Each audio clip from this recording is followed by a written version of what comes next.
Hi hello welcome to సుమాస్ గుమగుమాస్ అండి. ఈరోజు నేను అటుకు మామిడాకుతో పప్పు చేస్తున్నానండి. ఒక కట్ట అటుకు మామిడాకు తీసుకున్నానండి. కందిపప్పు నానబెట్టి పెట్టుకున్నానండి. ఇందులోకి ఒక 5 టమోటాలు బాగా తరిగి పెట్టుకున్నానండి.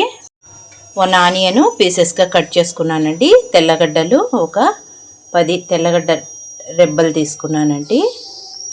కరేపాకు, చింతపండు, చిన్న నిమ్మకాయ సైజు అంతా చింతపండు, ఒట్టిమిర్చి ఒక 4 తీసుకున్నానండి. ఇది సరిపోతుందండి, నాకు కారం సరిపోతుంది. పీసెస్గా కట్ చేసుకున్నాను కదండి. టమోటా, ఆనియను, తెల్లగడ్డ, చింతపండు, ఒట్టిమిర్చి, కరేపాకు. ఈ కరేపాకు అనేది మనము పప్పు ఉడికేటప్పుడు వేసుకున్నాం అనుకోండి, ఫ్లేవర్ అనేది చాలా బాగుంటుంది. పసుపు యాడ్ చేస్తున్నానండి.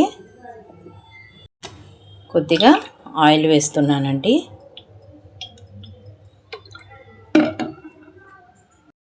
కుక్కర్లోకి ఆకుకూర బాగా కడిగి పెట్టుకున్నానండి. టర్న్ చేస్తున్నాను.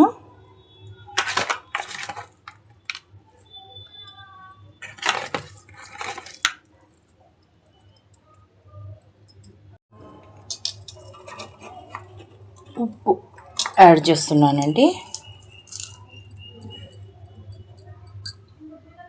ఓకేనండి. ఇప్పుడు లిడ్ క్లోజ్ చేసి ఒక 5 విజిల్స్ వదిలేస్తానండి ఫ్లేమ్ మీద పెట్టి. చూసారుగా పప్పు అంతా బాగా ఉడికిపోయిందండి. దీన్ని పప్పు గుత్తితో స్మాష్ చేస్తానండి.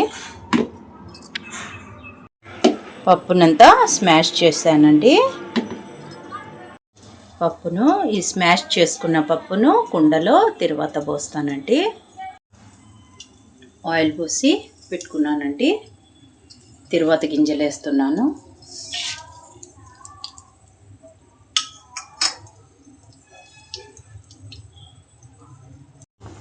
తెల్లగడ్డలు కచ్చపచ్చగా దంచుకున్నానండి, వేస్తున్నాను.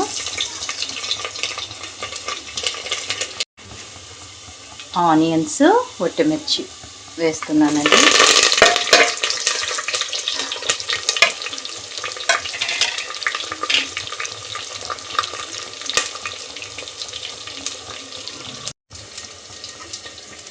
కొద్దిగా కస్తూరి మేతి,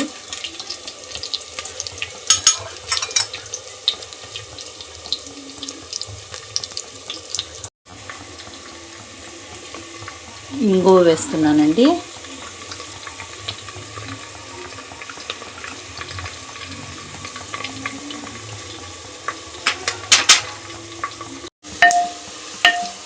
తరువాత అంతా బాగా ఇదైందండి. ఇందులోకి పప్పు టర్న్ చేస్తున్నానండి.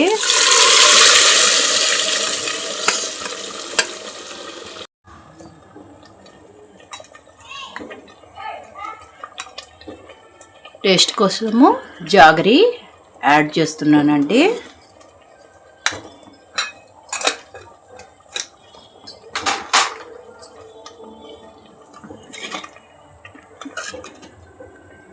ఈ అటుకు మామిడి పప్పు అనేది చాలా టేస్టీగా ఉంటుందండి.